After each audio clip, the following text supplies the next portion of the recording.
Então, vamos começar. Antes de tudo, né, de começar a falar de testes unitários, tem que deixar bem claro aqui que teste unitário não é uma bala de prata, né? Ele não vai resolver todos os problemas que a gente tem no sistema, né? Até porque tem outros tipos de testes que também vai precisar implementar no futuro, a gente tem pretensão de implementar no futuro para solucionar. Então, porque a princípio testes unitários não vai resolver todos os nossos problemas. A gente pode pensar que vou escrever teste unitário agora, então o sistema vai estar livre de problemas, vai rodar beleza, etc. Mas, inicialmente, a gente não vai ter um número significativo de testes unitários, né? Então, se a gente rodar e passar, ele só vai estar validando aquilo que foi implementado, né? Isso demora um certo tempo, até que a gente tenha um conjunto lá de testes que a gente consiga ter uma segurança de que se aquele passou os testes, aquela versão é a versão estável, certo? Então, e testes unitários são bons para testar a regra de negócio, né, o fluxo. Então, inicialmente, a gente está testando no sistema da FRN aquelas classes que têm regra de negócio, os processadores, né, e classes utilitárias, uma classe domínio que tem a regra de negócio lá, né? O teste unitário não serve para testar outros aspectos do sistema, como o banco, controle de transação, certo? Então, essas questões, se vocês quiserem testar, existem outros tipos de testes que são mais apropriados para testar essas questões, ok?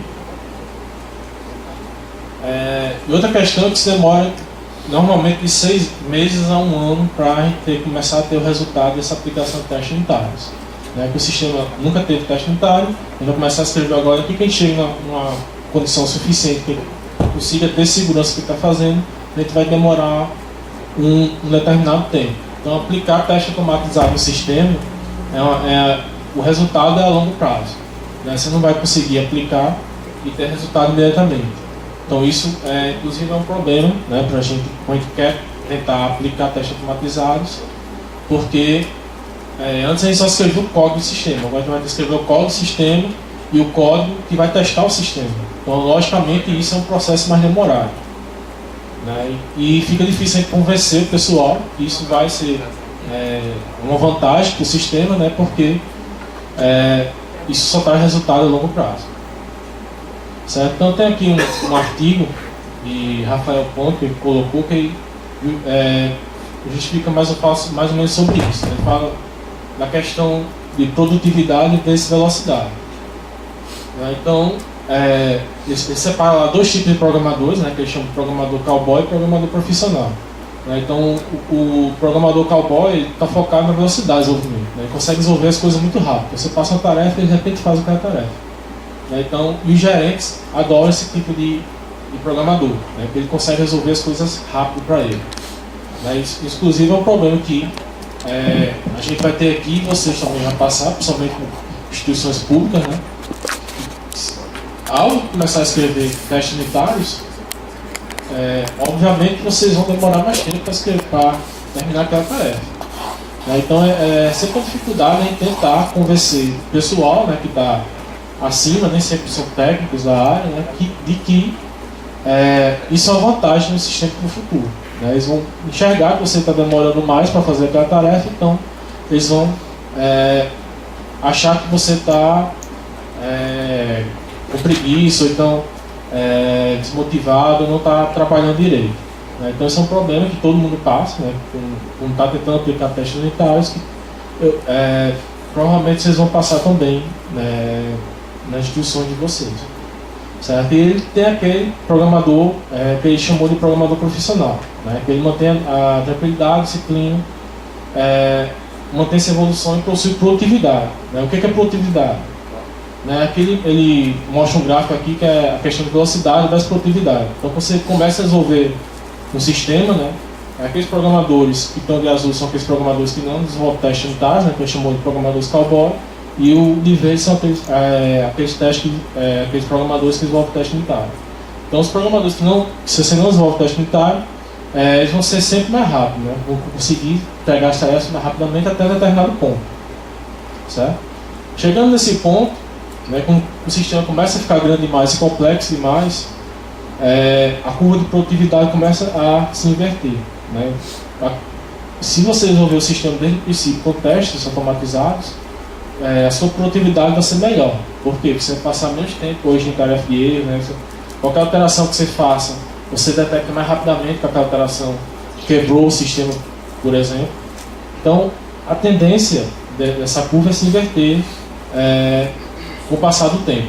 Né? Por quê? Porque as equipes que aplicam testes automatizados, elas tendem a produzir menos erros, né, do que aquelas equipes que não aplicam testes automatizados. Então, aqui na esquerda de vocês, tem uma equipe que não usa testes automatizados, então a maioria do tempo da equipe está passando corrigindo o erro do sistema. Enquanto uma equipe que usa testes automatizados, ela está focada mais em evoluir o código do sistema do que corrigir erros.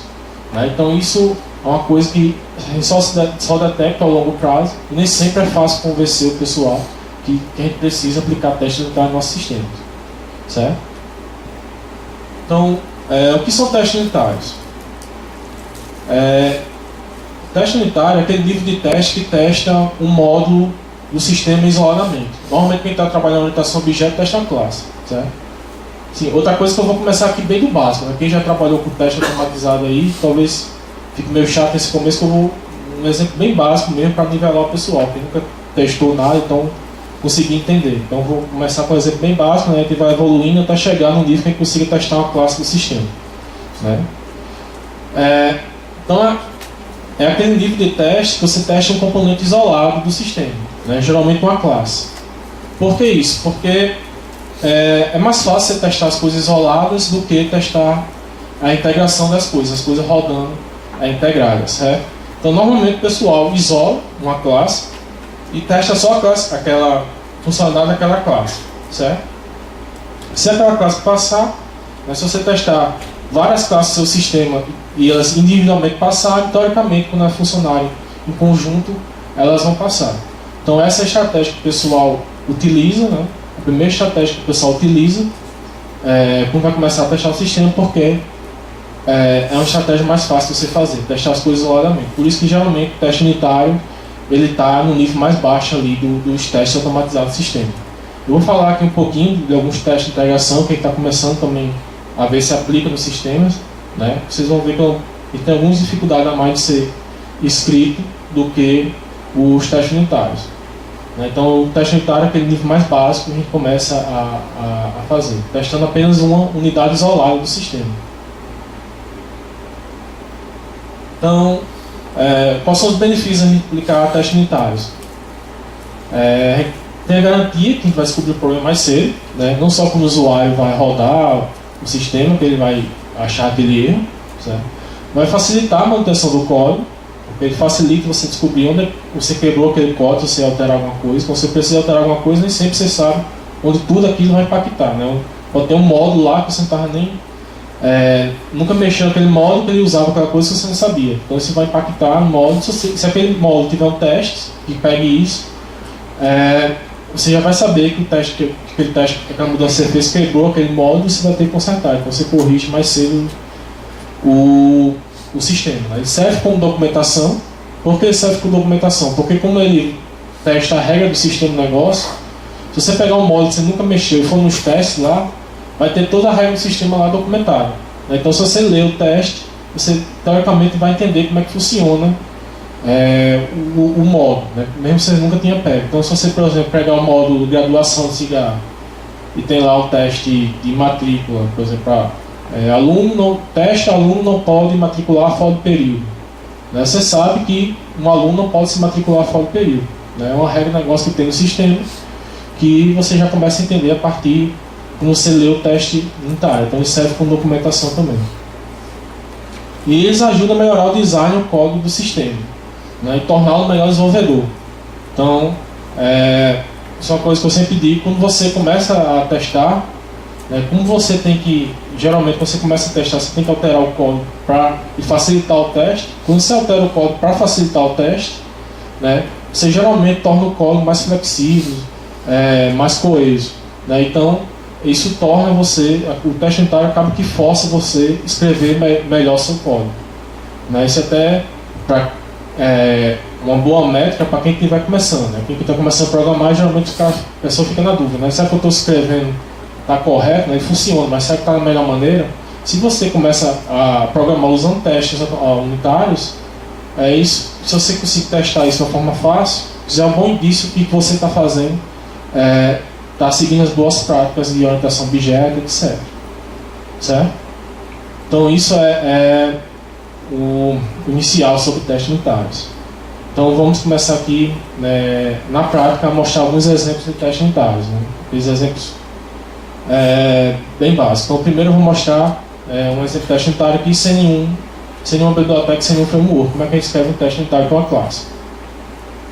Então aqui tem um exemplo da classe conta. Nessa classe tem aí no projeto que eu passei para vocês. Se vocês baixarem a no Eclipse aí, tem no projeto G1 tem essa classe aí. Então é uma classe bem simples. Ela tem um saldo lá, né? Tem um construtor que recebe esse saldo para construir uma conta, né, válida, com saldo já. E tem um método lá simples, booleano, que só faz verificar se o saldo é maior que zero e ele diz que essa conta tem saldo. Né? Então como é que escreve um teste unitário para essa classe? Então aqui um exemplo de um teste unitário para essa classe, né? Eu crio uma classe aqui conta-teste, certo? Que ela tem um método lá, testa a conta com saldo. Então o que eu faço? Eu instancio nessa conta, passando um valor, 10, e verifico se essa conta, o if else, se essa conta tem saldo ou não. Se essa conta tem saldo, ela vai me tornar lá ok. Se eu instanciei por 10 e ela não tiver saldo, né, por algum motivo ela apagou esse 10 aí, ele vai imprimir um erro lá. Né, e aqui eu criei um método main que executa esse teste. Né, então ele vai executar e vai passar nesse teste, vai imprimir lá ok. Né, então é isso um teste unitário. Né, você pega um objeto do seu sistema, passa ele em determinado valor, no caso aqui eu estou passando saldo 10, e teste o resultado. Se aquele valor que eu passei, o resultado é de acordo com o que eu estou esperando. Nesse caso aqui, se ele tem saldo ou não. Certo? Um exemplo bem básico do teste unitário. Então, pronto, essa classe está testada. Será que ela está testada? Eu testei só se ela tem saldo. Não, eu tenho que testar outras possibilidades também. Então, aqui uma evolução desse teste. Né, eu estou criando um segundo método, teste a conta sem saldo. Né, então eu estou passando aqui um valor 0. Né, então, se eu passar esse valor 0, quando eu chamar lá o método tem saldo, eu vou verificar. Então, se ele não tiver saldo, se ele tiver saldo, é o que? É um erro no sistema. Então, reprimir lá, dá um println erro. Se ele tiver saldo, se ele não tiver saldo, ele vai imprimir ok. Né? Então eu testei duas possibilidades agora: conta com saldo e conta sem saldo. Será que essa classe está testada agora? Qual as outras possibilidades que ele tem que testar? Né? E se eu passar, por exemplo, uma conta com valor nulo, né? Para essa classe conta que tem isso, se eu passar um valor nulo, ela vai dar o quê? Eu tentar testar isso. Teoricamente eu estou considerando aqui que conta com nulo é a conta que não tem saldo, né? Ele vai dar o null.exception, né? Então eu tive que reescrever lá o teste para testar essa terceira possibilidade, né? Eu coloquei lá um teste nessa conta. Se saldo for diferente de null e saldo maior que zero, tem saldo, senão ela retorna que não tem saldo, né? Então aqui é um exemplo dessa conta, esse teste unitário dessa classe, né? Que eu testei essas três possibilidades, né? Tem saldo, não tem saldo e passando o valor nulo, né? Se essas três possibilidades forem suficientes para a regra de negócio que eu tenho aqui, eu tenho certeza que qualquer alteração nessa classe, né, que alguém fizer nessa classe, ele vai quebrar esse teste unitário por ficar sabendo que esse teste unitário quebrou ou não. Certo? E para que eu mostrei essa questão de valores diferentes, né? Eu testei primeiro com a conta testando tem saldo, né? Depois não tem saldo, e depois uma terceira possibilidade que é com valor nulo, né? Porque para a gente ter certeza, né, que essa classe conta executa corretamente, teoricamente a gente teria que testar todas as possibilidades, né? Se você pegar um valor double, ele tem esse range aí de possibilidades que você teria que testar. Mas normalmente a gente não precisa testar todas as possibilidades. Então a gente escolhe alguns valores chaves do teste unitário que representam as situações daquela regra de negócio que você está testando. Então, por exemplo, nesse caso da conta, eu posso testar aqui um valor muito grande negativo, um valor pequeno negativo, 0, null, um valor muito grande positivo, um valor pequeno positivo. Então, se eu testar essas 6 possibilidades aqui, teoricamente isso representa todos os valores que eu tenho lá em cima. Então, geralmente no teste unitário, a gente escolhe determinados valores que representam aquelas entradas que a gente quer e verifica se a saída está de acordo com o que a gente espera. Então a gente tem que ter um pouco de criatividade. Não tem uma regra fixa de qual valor você tem que passar para testar aquela possibilidade. Então você tem que usar meio criatividade, imaginação, para quais valores representam aquela situação que eu tenho que vai retornar o valor que eu estou esperado para testar. Certo?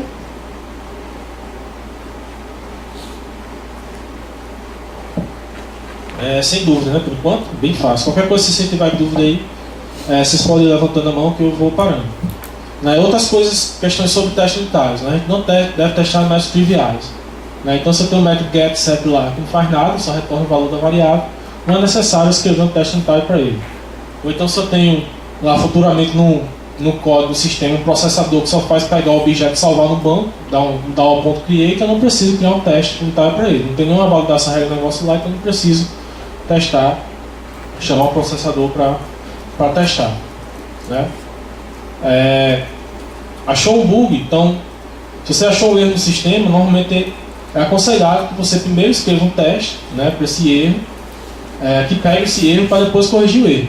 Porque se você corrigir o erro primeiro, provavelmente e não escreveu o teste, se esquecer de escrever o teste, provavelmente aquele erro vai voltar mais na frente para você. Então, à medida que for, por exemplo, corrigir um erro no sistema, é ideal que, antes de começar a corrigir o erro, escreva um teste que pega aquele erro, um erro na regra do negócio, que está querendo testar, para depois corrigir aquele erro, fazer o teste passar. O teste passou, você tem segurança que aquele erro nunca mais vai voltar para você. E outra questão é que a gente tem que se preocupar com a qualidade do código de teste que a gente escreve. Então tem que usar boas práticas também de escrita aqui, documentar, comentar, porque você vai manter esse código. Esse código é um código do sistema como qualquer outro, não é um código especial, então um código do sistema e um código de teste. Então o código de teste faz parte do código do sistema, então você vai ter que manter ele também. Então é interessante que você escreva, use boas práticas e mantenha esse código legível também. Para esse simples exemplo da classe conta, eu escrevi a classe conta tem 13 linhas e a classe de teste tem 31 linhas. Então, geralmente, quando você tem uma classe que tem só um método lá, tem saldo, mas você tem que testar vários cenários, se você quiser seu código fique estável, se tem saldo, não tem saldo, teste passando nulo. Então, geralmente, o número de linhas de código da sua classe teste vai ser maior do que o número de código da sua classe que você está sendo testado. Beleza? Então, quem quiser executar aí, eu passei para vocês aqui esse projeto J1. Ele está aqui com essa classe conta que eu mostrei.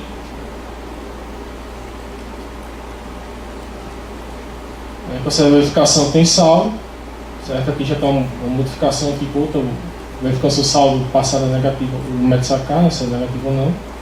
E aqui tem o primeiro teste dessa conta, que é a conta teste 1, que ele testa essa conta que eu falei, testando os 3 valores, verificando com if e else se esses valores que você passou é aceitável ou não, é válido ou não, certo? Aqui eu criei os 3 métodos também que executam essa classe, certo? Então vocês estão vendo que isso aqui é muito trabalhoso, Uma classe simples dessa tem que ficar criando aqui, criando essa classe, com os dados, e tem que ficar testando aqui os valores, se isso aqui é válido ou não, ainda tem que ficar criando um método min aqui para executar essa classe. Então, para evitar esse trabalho, a gente vai ver agora um próximo nível de teste, que geralmente o pessoal usa, que é o framework J1. Então ele serve justamente para isso, para automatizar seus testes. Então, para a gente conseguir testar os testes do sistema, a gente primeiro vai ter que usar o primeiro framework que a gente vai ver aqui de 3, que a gente vai precisar para testar um código do sistema. Certo? Então, a funcionalidade dele é justamente essa. Você conseguir automatizar seus testes, e não precisar ficar escrevendo if else para testar o valor que está saindo, nem precisar escrever no método main para executar seu teste. Então, como é que a gente cria um teste G1? Né? A gente vem aqui no Eclipse, né? O Eclipse já tem a integração com o framework G1, você vai lá, new, G1 test case. Né? Você escolhe a classe que vai ser testada e ele vai criar lá uma classe de teste para você. Né? Escolhendo a classe, ele vai mostrar os métodos que tem dentro da classe, você seleciona aquele teste que você quer criar e ele vai criar esse teste para você. Né? Normalmente ele cria vazio, ó, com um fail que diz que aquele teste não vai passar se você executar. Certo? Então, foi isso que eu fiz aqui, né? Segundo exemplo, um teste na classe conta que tem aqui. Então,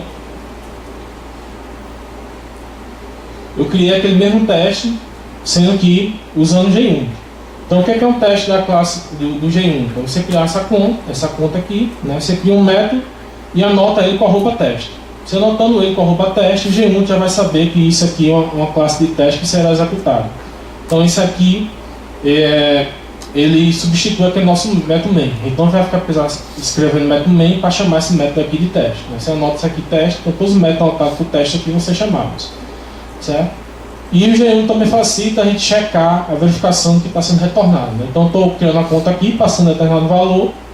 Né? Então, o G1 possui determinados métodos que permitem a gente testar o que está sendo retornado. Então, por exemplo, a CFTool está verificando se o valor que está sendo retornado por esse método aqui é verdadeiro, é true. Né? Nesse caso aqui, da teste a conta sem saldo, eu estou verificando se o valor retornado é falso. Né? Então, tem vários métodos certos que você pode usar para verificar. Então, usando isso, esse código todo aqui que eu precisei fazer, né, de verificação, aqui é um exemplo simples. A gente pegar um exemplo complicado, a gente vai ter muito código aqui de verificação que vai precisar ficar fazendo. Né? Foi resumido esse aqui. Né? Esses 3 métodos aqui, né, você chama instancia objetos para testar, passa os valores e verifica a saída se está de acordo com o que você espera. Né? Então, se a gente quiser executar esse teste aqui, né? Eu venho aqui para o botão direito, Run As, vai aparecer aqui G1 de teste, né? Para rodar como teste em 1. Então, o G1 já pega todos aqueles métodos assinados e vai rodar, né, e verificar se a saída está de acordo com o que eu estou desejando. Então, ele gera esse resultado, essa saída aqui para a gente, né? Os 3 métodos do teste eles passaram lá. Né? Essa classe conta está testada, está estável. Vai estar passando os testes.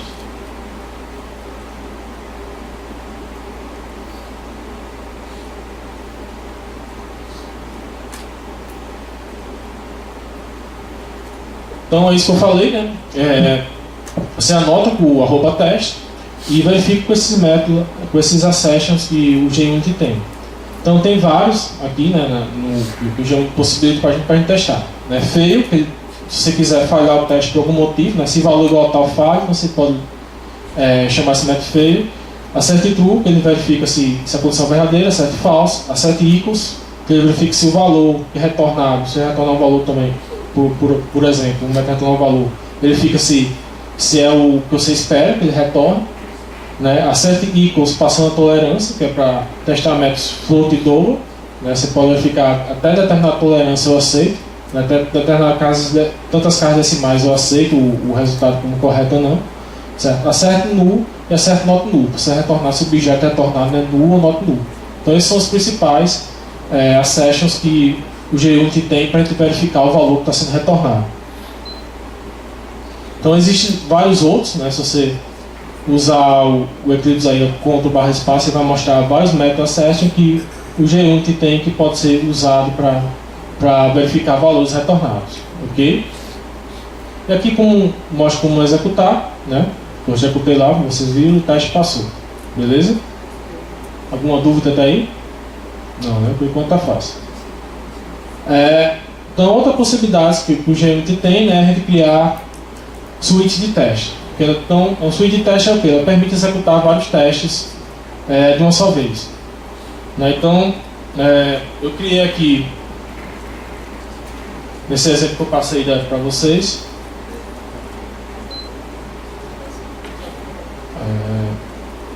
all testes, né? Uma suíte que executa todos os testes né? No caso, conta 2 e conta 3 aqui do G1. Certo? Então, como eu criei essa suíte?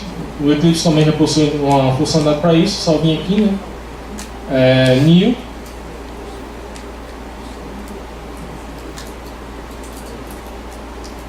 Ele não mostra aqui o padrão, você tem que vir em orders.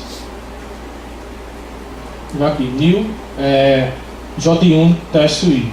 Né? Se você fizer isso, ele vai criar uma classe, vai pedir para você quais são as classes que estão para ser testadas. Então ele vai adicionar aqui nessa anotação aqui, Suite Class, ele vai adicionar as classes que vão ser testadas nesse teste. Então quando você executar esse teste, ele vai executar os testes da classe 2 e da classe 3. Certo? E ele anota aqui essa classe com esse runwith suite.class. Então a classe está anotada com essa anotação aqui, ele sabe que isso aqui é uma suite. Então, se eu só vir aqui executar, ele vai executar todos aqueles 3 testes que eu mostrei para vocês, mais os testes que estão definindo essa classe conta teste 3 aqui. Então ele executou 5 testes, né? Conta 2 e conta 3 aqui. Então todos os testes passaram. Okay? Então isso é uma suíte de teste.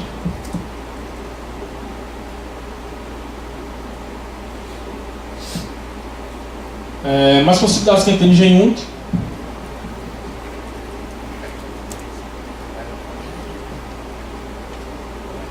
Certo? Algumas anotações que a gente tem aqui no G1. Então, @teste, né, que para executar um teste que já mostrei.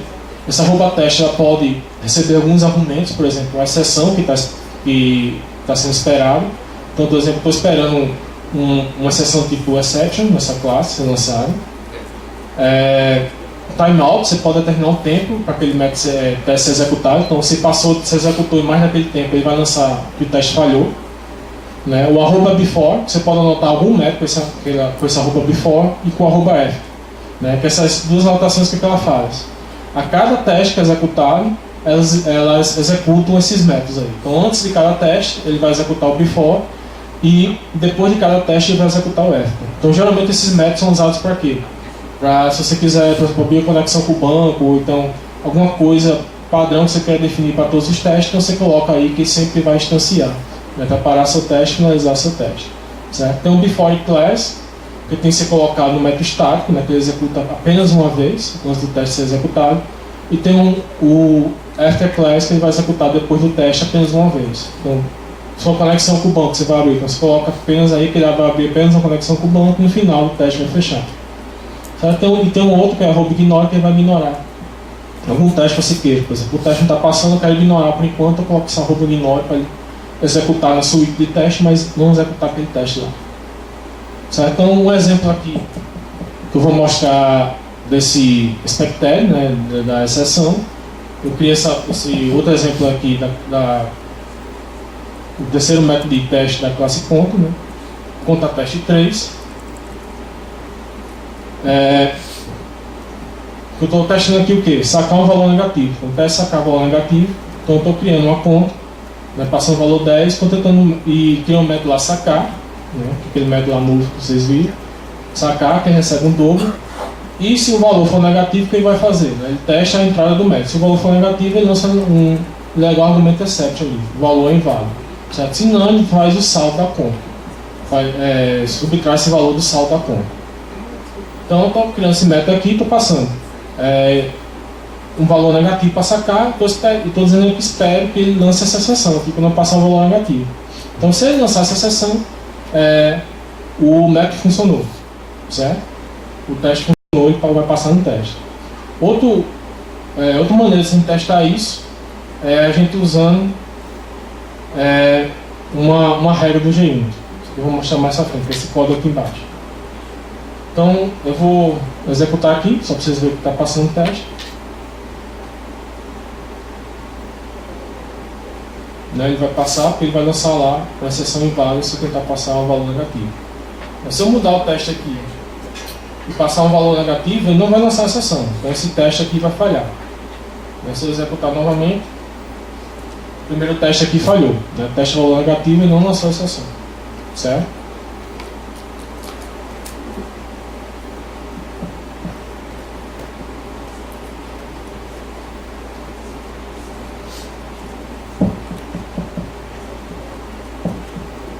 Então, aquele segundo caso, né, que tem mais de um, tem questão de regras do Junit. A gente permite, o que é uma regra? Ele permite criar alguns objetos que você pode usar no seu teste. Então, uma das mais usadas é essa rule aí, expected exception, a exceção que você está esperando. Então, a diferença dela é o quê? Que se você, no lugar de colocar na anotação, você usar esse objeto, você pode dizer a mensagem que você está esperando nessa exceção. Certo? Então, aqui nesse segundo exemplo de teste, no lugar de eu criar, dizer aqui na anotação, né, que eu espero essa exceção, o que eu fiz? Eu criei uma rule, né, e aqui eu uso ela no meu teste. Então, eu estou dizendo que estou esperando lançar essa exceção e que a mensagem que essa exceção deve lançar é valor inválido. Certo? Se ela lançar essa exceção com essa mensagem, o meu teste vai passar. Se não, ele vai falhar.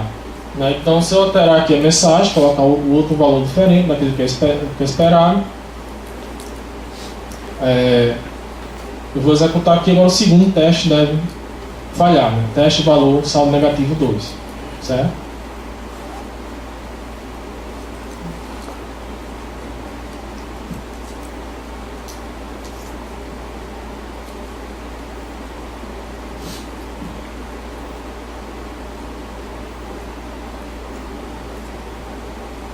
O que mais que tem em Junit? A gente pode criar categorias de Junit. Né? Que é uma categoria, certo? Você agrupar determinado tipo de teste. Então, eu tenho aqui, como é que você cria essa categoria? Né? Você cria duas interfaces, então eu criei duas interfaces aqui, testes rápidos e testes devagar. Certo? Então, na minha classe, eu posso anotar aqui, né, que essa classe aqui, por exemplo, é da categoria testes rápidos. Certo? E no meu suite de testes, eu posso dizer que eu estou incluindo aqui todos os testes rápidos, estou excluindo todos os testes devagares.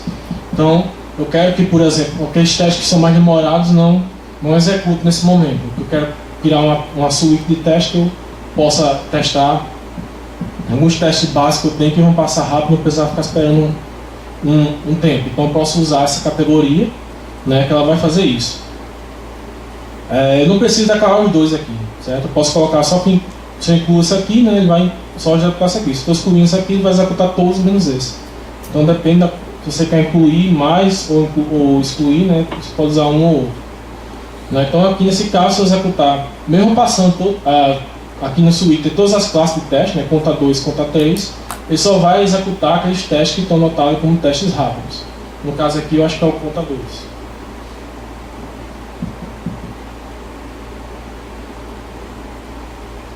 Certo? Deixa eu ver, conta 3 está anotado como teste devagar, né? Conta 2 está anotado como teste rápido.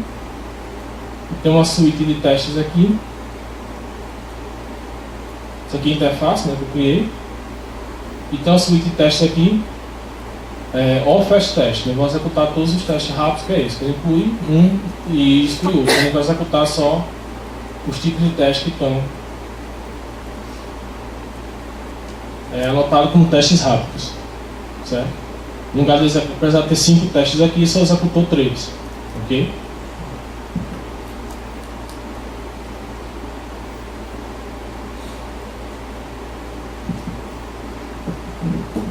Pronto, então essa é o básico que a gente tem que saber, noção que a gente tem que saber de Junit, né? Acho que todo mundo, pelo menos, já teve alguma noção disso, né? Então esse aqui é um exercício proposto que eu defini para vocês, se quiserem executar aí, já está na hora do intervalo, né? Vou dar uns 20 minutos aí para a gente descansar. Então quem quiser ir nesse intervalo, mudar aí, criar eu estou sugerindo aqui criar nessa conta um método depositar e fazer o teste desse método depositar. Certo? Então quem quiser alterar aí, criar ou então mexer no método que já tem, fazer alguns testes aí, vocês podem ficar à vontade nesse tempo de intervalo aí para testar isso aí, certo? Quando a gente voltar no intervalo, a gente vai ver o próximo passo que a gente vai precisar fazer para até chegar nos testes do sistema. A gente vai ver o próximo framework, que é o Mockit. Ok? Alguma dúvida até aí, esse momento? Não, né? Beleza.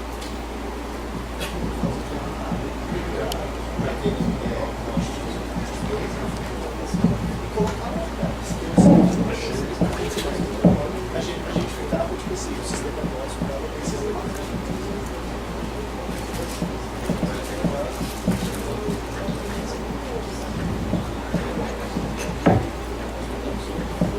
aí, pessoal, vamos retomar aqui. Conseguiram fazer alguma coisa? Baixaram o projeto, tentaram ver aí como é que as classes, fazer alguma alteração, rodar os testes. Se alguém baixou e teve problema de compilação, alguma coisa, ele está apontando que o Java está na minha máquina, né, o Java serve. Então você pode vir aqui buildpath, configura o buildpath, né, e trocar aqui.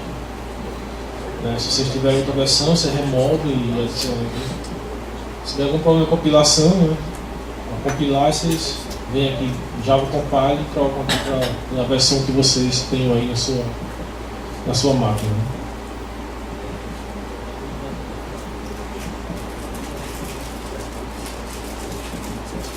Certo?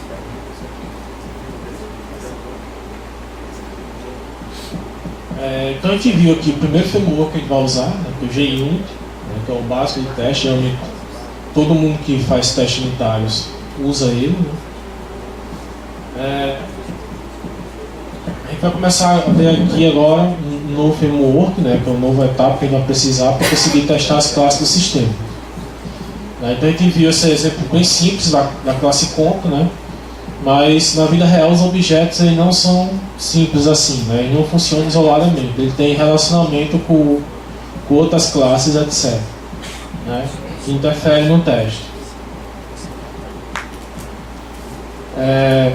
Então normalmente a estratégia mais abordada para resolver esse problema de relacionamento com outras classes é a criação de mocks. Então, o que são mocks ou objetos? São objetos, né, que simulam o relacionamento que essa classe que você está tentando testar tem com outras classes. Né? Isso isola, você consegue isolar a sua classe do comportamento dessas outras classes para conseguir realizar seu teste. Certo?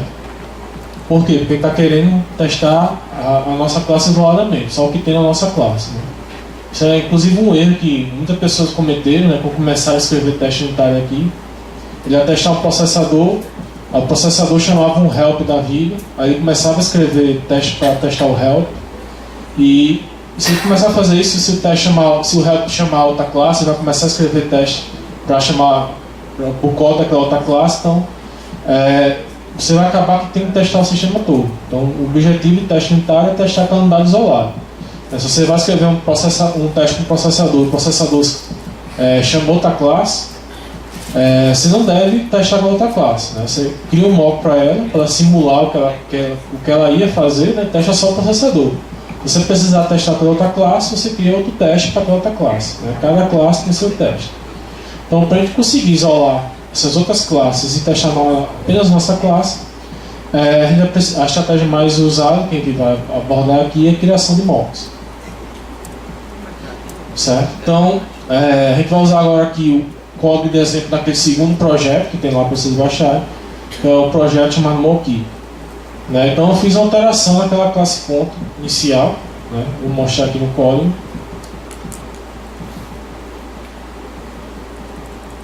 Então aqui o projeto Moki. Certo? Então tem uma classe conta aqui. Certo? A alteração que eu fiz aqui foi o quê? Que agora a conta ela tem um repositório. Esse repositório é uma classe que vai persistir o valor da conta. Então quando eu mando sacar, né, esse valor, normalmente você vai desenvolver um sistema, esse valor deve ficar só na memória. Você deve sacar e deve persistir esse valor em banco. Então essa classe repositório é a interface, né, ela faz isso. Né, tem um método atualizar, então quando eu chamo o método sacar aqui, ele diminui o saldo. Depois chamo o método atualizar, saldo desse repositório, passando essa conta aqui. Né? O próprio objeto chama lá a persistência. Né? Um pouco diferente do que a gente faz aqui, que a gente cria uma camada só para... isso é chamado normalmente a partir do processador. Aqui não, o objeto está com a regra do negócio aqui dentro, então ele chama lá seria o nosso DAO da vida para persistir o saldo que foi atualizado aqui. Certo? E eu quero testar essa conta aqui agora. Né? Como é que eu faço para testar isso?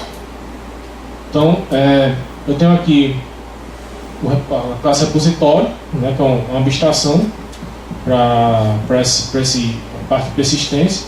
E tem uma classe conta DAO, que é um DAO que implementa esse repositório e implementa aqueles dois métodos lá, né, atualizar saldo, e tem outro método que a gente vai usar mais na frente buscar. Então o que esse atualizar saldo faz? Ele pega uma conexão com o banco, tem uma conexão real aqui, né, ele tenta abrir uma conexão com um banco aqui fictício, certo? E tenta fazer um update com esse saldo lá, certo? Então, como essa conta aqui chamar esse repositório, né, ele vai tentar fazer um update nesse saldo, né? Então eu quero testar essa conta agora, mas eu tenho que testar isoladamente. Eu não posso ter conexão com o banco aqui para testar, o meu teste tem que rodar independente do banco, né? Então o que eu então eu mostrei aqui um exemplo, primeiro exemplo de teste, né, que eu vou tentar fazer isso aí, teste sacar valor. Então eu criei uma conta passando esse DAO, né, que ele vai tentar persistir o valor, e eu chamo o método sacar, né, passando o valor 5, eu crio uma conta com o valor 10, saco 5 e verifico se o valor retornado é 5, né, por uma tolerância aqui de 0, certo? Então se eu tentar executar esse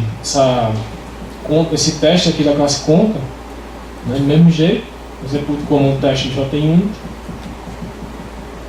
ele vai dar erro aqui no teste, né? Por quê? Porque ele lançou uma runtime exception aqui que ele está tentando abrir uma conexão com o banco, né? Estou testando persistir o valor, mas eu não posso testar isso com o banco, eu tenho que testar independente do banco. Então como é que eu faço isso? Né? Como é que eu mudo o comportamento dessa classe aqui, né, para o meu teste sem mudar a classe, né? Porque no sistema real, quando você for rodar o sistema real, vai ter que estar lá com o comportamento do DAO, tem que persistir isso no banco, mas no meu teste não pode fazer isso. Então geralmente o que o pessoal faz com herança, né? Se você herdar essa classe, você pode sobrescrever os métodos dela, né, com a implementação fake aqui só para você testar, mas a classe real continua lá para o sistema executar. Certo? Então foi isso que eu fiz aqui nesse exemplo, né? Como já tinha interface aqui repositório, eu não estendi da classe do DAO, eu estendi diretamente eu implementei a interface conta repositório, certo? Então isso aqui é um mock, né? Conta repositório mock. O que ela faz? Implementa conta repositório e não faz nada, né? Porque eu não quero testar a persistência do banco, eu quero só testar se eu criando a conta por 10, sacando 5, ela continua com o valor 5 lá, que é a minha regra de negócio, né? Testar se o método sacar está subtraindo direito lá, certo? Então, como não tem intenção de testar banco, eu crio aqui com o comportamento que não faz nada. E criei aqui um teste, conta teste 2, que justamente faz esse teste, né? Ela instancia a classe conta aqui, sem lugar de passar o DAO para essa conta. O que eu faço? Eu passo o meu objeto que simula um DAO, né? Um objeto mock. Então aqui não vai fazer nada, eu vou conseguir verificar se o saldo que tem lá é realmente 5. O saldo que ficou lá é realmente 5.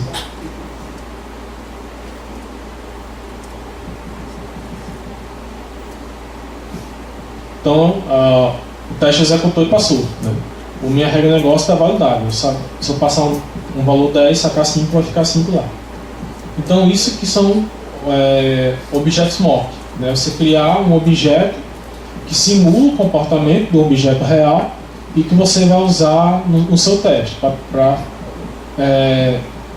desacoplar seu código dos outros objetos, né? Deixar seu código isolado. Aqui eu estou testando apenas o comportamento do método sacar, a parte de atualizar no banco lá, que está sendo isolada para esse mock aqui, não está fazendo nada, então não faz nada no banco, eu consigo rodar meu teste sem ter o banco aqui, sem ter o sistema rodando, certo? Independente do banco ou não, certo? Entendido o que é um mock, a criação de mocks, que é um objeto mock. Pronto, então é isso que eu mostro aqui nas transparências, certo? Aqui é o primeiro exemplo de teste, né? Eu fiz uma mudança na classe DAO para tentar atualizar. Eu vou criar essa conta passando esse DAO, que a própria conta ela faz a atualização e se persiste no banco, né? Então vai dar uma tentativa de conexão falhou lá, porque ele tenta abrir conexão com o banco. Então, para resolver esse problema, tem essa questão de uso de herança. E, geralmente todo mundo faz isso, né? Até que é mais empregada. R daquela classe, então você consegue sobrescrever o comportamento dela para o seu teste sem alterar ela. A classe original está lá, quando o sistema for executar, ela vai executar a classe real. Certo? Então aqui criei esse mock aqui na mão, certo? E no teste eu uso esse mock no lugar de usar o DAO correto. Então o teste vai passar, né? E aí geralmente o pessoal que nunca viu o teste vai se perguntar, né?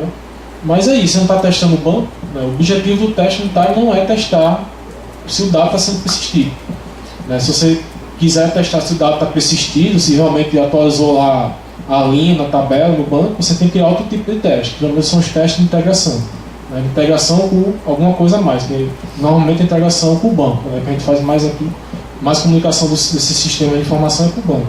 Então seria um teste de integração, que já entra outras coisas, né? Um teste mais complicado, né? Que você tem que manter a consistência do banco, então entre outras coisas que a gente não consegue testar aqui. Então o objetivo do teste é testar se a regra do negócio está funcionando aqui dessa classe aqui, certo? Então essa é a estratégia que a gente vai usar aqui para, por exemplo, se eu quero criar um teste com o processador, e aquele processador não pode chamar os DAOs lá para persistir os objetos, né? Você vai testar só a regra do negócio está dentro do processador. Sei que o problema desse se trabalhar com mocks objetos é que eles são trabalhosos, né? Eu criei aqui na mão, tive que ir lá implementar a interface, criar na mão. Então, para isso a gente vai ver um segundo framework aqui, que é o nosso próximo passo para a gente conseguir testar as classes dos sistemas, né? Que é justamente o Mockito, que é um framework, tem outros frameworks, EasyMock, etc., mas testou aqui com o Mockito e funcionou, né? Com esse framework que ele vai usar para a criação de mocks do sistema. Certo? Então, em vez de você precisar criar manualmente um mock, ele faz isso para você. Certo? Então, como é que eu crio um mock usando o Mockito? Como é que eu digo para ele criar um mock no meu teste? Então, tem outro exemplo aqui, próximo exemplo, né, no teste. Vou montar teste 3. Né? Em vez de eu ter que implementar um mock para esse repositório, o que eu faço? Eu apenas anoto aqui nesse repositório, dizendo para o Mockito, esse aqui é um mock. Né? Então ele vai fazer aquilo que eu fiz manualmente. Quando ele for rodar esse teste aqui, né, ele vai pegar, verificar que tem essa anotação aqui, vai implementar essa interface, né? Se for uma classe, ele vai estender a classe, criar uma subclasse que não tem nada lá dentro, tudo vazio, só para simular o comportamento desse repositório, e vai passar para o meu teste isso. Né? Então, eu só preciso aqui anotar, né, essa @mock, e aqui eu uso esse repositório. Então, na hora que eu executar esse teste, ele vai fazer o que eu fiz lá manualmente anteriormente. Certo? E outra mudança que eu tenho que, no runway, aqui eu tenho que dizer que eu vou executar com a classe do Mockito. Né? Se vocês olharem até agora, não tinha runway, tinha só runway como era uma suíte de teste. Né? Uma suíte de teste, esse aqui tem, né? A gente colocava essa anotação para dizer que essa classe é uma suíte. Né? Então agora a gente vai colocar essa anotação aqui para dizer que essa classe vai rodar com o Mockito. Então quando a gente enxerga isso, né, ela sabe que é uma classe Mockito, o Mockito carrega ela primeiro, faz um mock do que tem que fazer e entrega para o G1 executar o resto. Então o Mockito ele roda em cima do G1. Né? As outras questões lá de automatizar o teste, verificar esses métodos, a gente entrega para o G1. Para rodar o Mockito, eu coloquei aqui só o drive do Post para fazer as classes de fazer a conexão, né, e preciso só desse já aqui, mockito.all. Então está aqui no livro do projeto, certo? O G1 tem já integrado o Eclipse, então já está adicionado aqui o G1 de 4, né, ao livro do projeto, mesmo que o projeto G1 já tenha também lá o G1. Né? Então, eu tenho esse já aqui, eu vou conseguir rodar esse teste. Certo? Então, eu vou rodar ele aqui, preciso ver que está passando. Deve passar. Pronto, então passou. Então, eu consegui testar aqui o regra do negócio do método sacar, sem precisar ter uma conexão com o banco aqui. né, e sem precisar criar um mock na mão, só dizendo aqui que eu vou usar esses mocks aqui, certo? Que eu precisar. Ok? Alguma dúvida aí?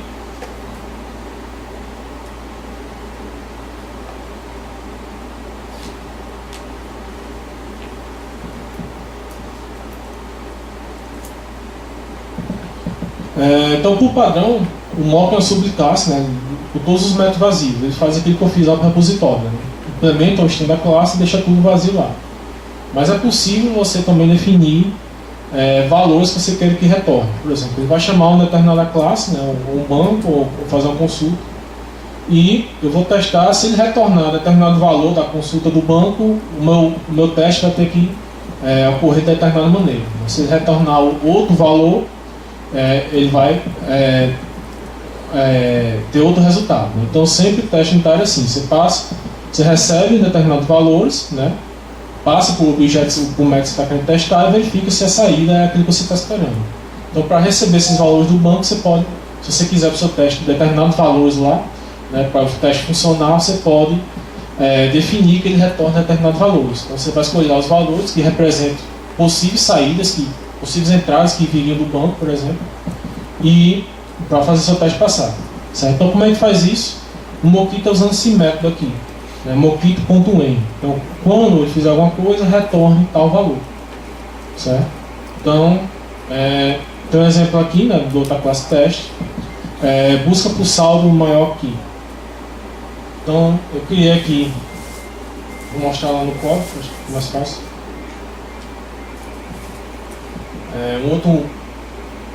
Outra classe de teste aqui que vai usar essas questões, né, de criar valores. Então essa classe do mesmo jeito, né, que roda com o mock, certo? Eu crio um mock aqui de repositório. Agora eu estou criando um método aqui de teste, né, teste a sacar valor contas prêmios. Né, eu estou querendo fazer o quê? Um exemplo simples que eu criei aqui, eu tenho um conjunto de contas prêmios, né, que seria aqui essa listagem aqui. Então aqui no @before ele vai executar antes de executar o teste. Eu criei esse array aqui, né, então eu estou simulando possíveis contas que eu teria no banco. Certo? Então adicionou aqui esse array contas prêmios. Eu estou fazendo o que aqui embaixo? Quando eu vou executar o teste. Aqui, quando essa classe repositório for chamado o método buscar saldo maior que o valor aqui que eu defini 10.000, então você retorna o que? As contas prêmios que eu defini aqui.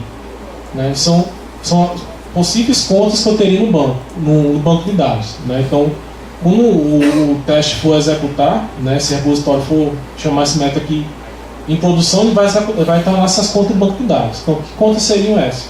Seriam um dos possíveis valores seria esse aqui, né? Contas que tem um saldo maior que 10.000. Né? Então, eu defini aqui, ele vai retornar essas contas. Então, aqui, quando eu definir isso, eu venho aqui no repositório e busco passando esse valor. Né? Esse valor que você definir aqui tem que ser o mesmo aqui. Né? Se você definiu aqui no EN que esse método a ser chamado passando o valor 10.000 tem que ser o mesmo que você usa no teste. Se você definir um valor diferente aqui, não vai retornar essas contas aqui prêmios. Né? Então, aqui eu pego o repositório, né, que é o mock que eu criei, né, chamo esse método, passando esse valor, que ele vai retornar o quê? Essas contas prêmios aqui.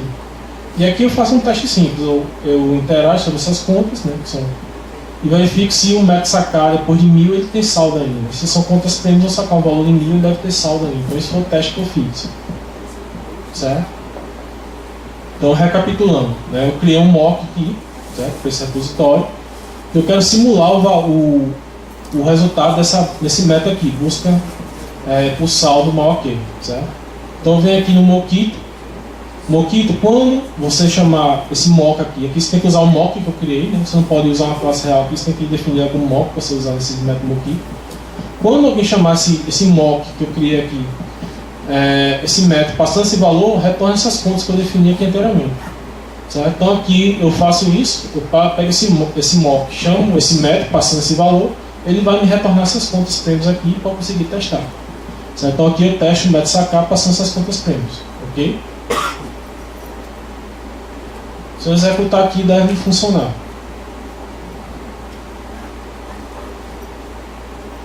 Eu estou passando o teste, mesmo sacando 1.000, todas as contas lá continuam com saldo. Esse é o teste que eu quero fazer. Certo? Entendido aí? Alguma dúvida? sobre essa criação de mocks como aqui.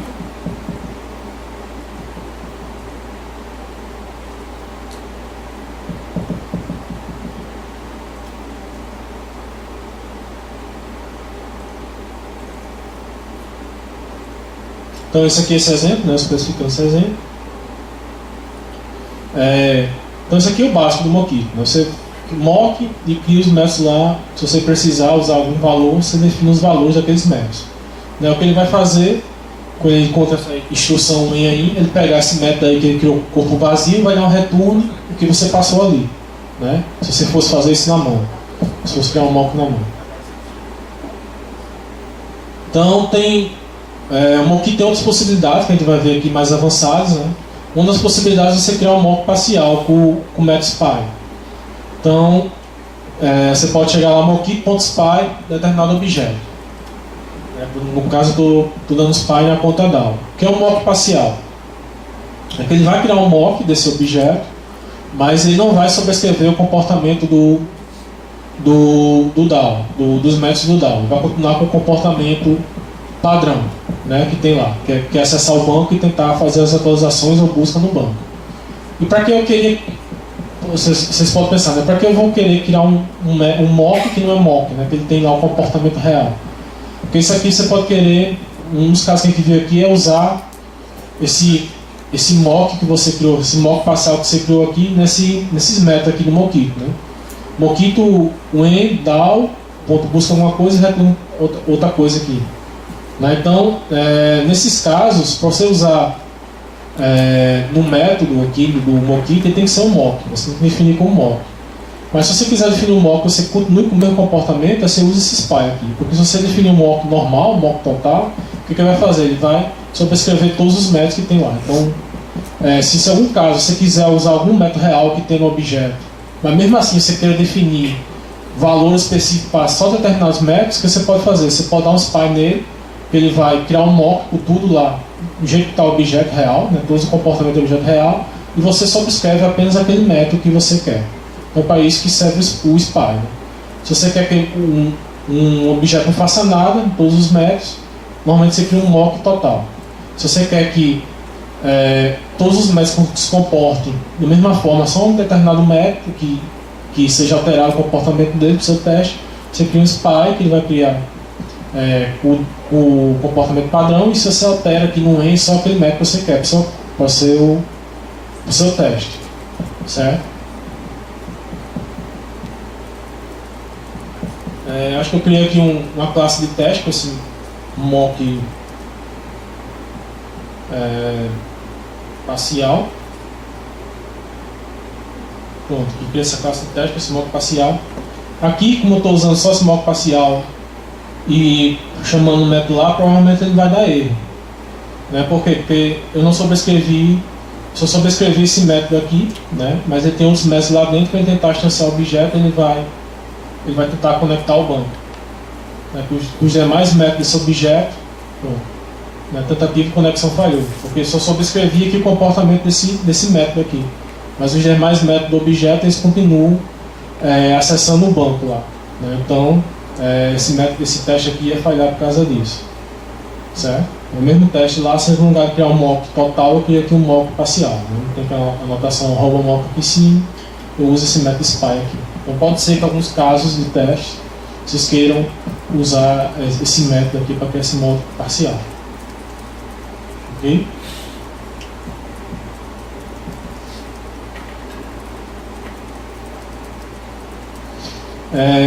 Isso aqui é mais ou menos o que eu expliquei agora, né? Porque a questão é você criar um mock onde o objeto continua do mesmo jeito, para esses casos, você quer subscrever apenas um método específico. Né? E outros fundados que tem no Mockito testar se determinado método foi executado. Né? Então, ele possui alguns métodos lá, verify, né? Nesse caso aqui que eu estou fazendo, esse primeiro caso aí. Eu estou verificando se o método atualização da conta desse objeto aqui, conta, foi chamado. Né? Então, se ele for chamado, o teste vai executar normalmente. Se ele não for chamado, o teste vai falhar. Certo? Então, eu posso também aqui no segundo caso, estou fazendo a mesma verificação mas eu estou verificando se ele foi chamado por exatamente esse valor aqui, né? Aqui no caso, nesse primeiro caso, qualquer valor que você chamar aqui, independente do valor que você passar, se ele for chamado uma vez, esse teste vai passar. Aqui eu estou verificando se ele for chamado por exatamente esse método for chamado exatamente por esse valor aqui. O objeto conta o valor 10. No caso aqui, ele vai usar o método equals do objeto para verificar se esse objeto que for chamado lá no teste é o mesmo que eu defini aqui, certo? Se o equals estiver usando o valor do saldo aqui da conta para verificar se um ponto é igual ao outro, né, vai funcionar, senão vai dar erro. Né? E esse último aqui eu posso verificar se ele foi chamado algumas vezes. Então, verifique se esse método aqui, atualizar saldo do DAO, no teste, foi chamado aqui 3 vezes. Né? Se ele for chamado 2 ou 1, esse método vai dar erro. Se for chamado 3, ele vai funcionar. Então, para que esses verifies são úteis? São úteis somente para, quando a gente for testar um processador, testar o fluxo padrão, né? Quer ver se o processador executa sem retornar nenhum erro. Né? Num fluxo padrão ele deve executar sem lançar nenhuma exceção lá. Por que isso? Porque geralmente o processador ele retorna lá um objeto, né? Uma coisa genérica. Então a gente não tem muito como testar, né? Pelo menos aquele método execute, se você passar um valor, você está retornando alguma coisa. Normalmente a gente não retorna, na maioria dos casos que eu vejo, retorna nulo. Então não tem como testar se aquilo foi executado, se o valor retornado é correto, porque normalmente ele não retorna nenhum valor. Né? A não ser que você queira, no caso de uso, ele retorna algum comprovante para ser impresso, então ele retorna alguma coisa. Na maioria ele vai retornar nulo. Então a gente pode usar esses métodos verify aqui para verificar se, por exemplo, o DAO.create lá do objeto foi chamado. Então se o teste executou até o DAO.create lá, o objeto foi persistido num banco sem nenhum erro, é porque o fluxo normal, sem exceção, do teste funciona. Né? Depois que você testa o fluxo normal, você vai testar a exceção. Se eu passar um valor, para fazer uma matrícula, eu passo de 100 com a matrícula errada, deve retornar a exceção. Então você testa os fluxos alternativos daquele processador. Então esse aqui geralmente pode ser usado para testar o fluxo principal do processador.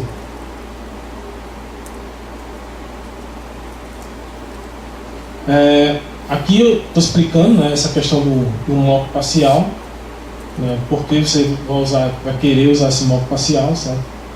Se você quiser, por exemplo, usar um método verify do mockito, essa minha classe tem que ser um mock, né, você não pode passar nenhum método mockito que não seja um mock. Então se você está testando essa classe, você quer verificar ela, mas você não pode alterar o comportamento dela porque é a classe que você está testando. Né? Você não pode criar um mock real dela. Se você criar um mock real, ele vai sobrescrever, deixar os métodos lá tudo em branco.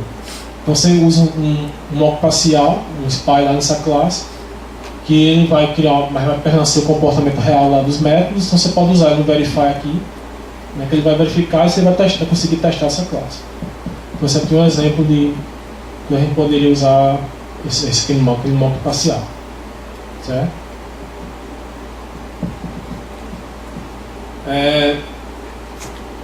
Outros exemplos que a gente viu aqui, os casos que a gente caiu aqui para testar o sistema, por exemplo, o método recebe um date, né, um objeto tipo date.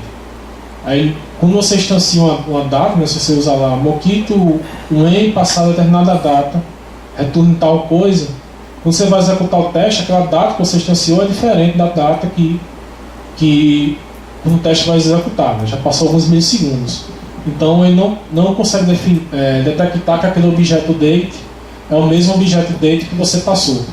Né? Então normalmente o teste não funciona. Então o mockito tem esse método aqui n, né, que ele consegue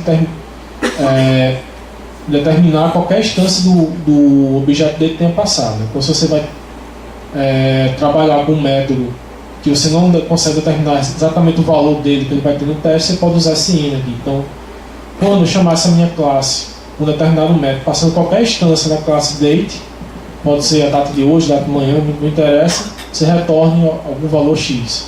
Então essa é uma aplicação que a gente tem, uma das funções que a gente tem também no mockito, certo? Então pode ser também usado para criar testes genéricos, né? Quando eu chamar esse objeto passando qualquer inteiro, me retorne tal coisa. Né? E são essas situações que seria aplicar, certo? Alguma dúvida aí na parte de criação de mocks com Mockito? Então, seria bom que vocês... Eu coloquei aqui também um exercício proposto para vocês exercitarem um pouco. Aí, né? Então, vocês tentem alterar o código que tem aí, ou então tentem implementar essa proposição que eu fiz aqui de teste para vocês exercitarem aí essas questões do como se criar um mock com o Mockito, certo? Qualquer problema, qualquer erro que vocês tenham aí, vocês podem me chamar. Acho que eu vou dar mais uns 20 minutos aí para vocês tentarem fazer isso aí, certo? Aí a gente vai entrar no último framework aqui que a gente vai precisar para finalmente conseguir testar uma classe de sistema, que seria o PyMock. Ok?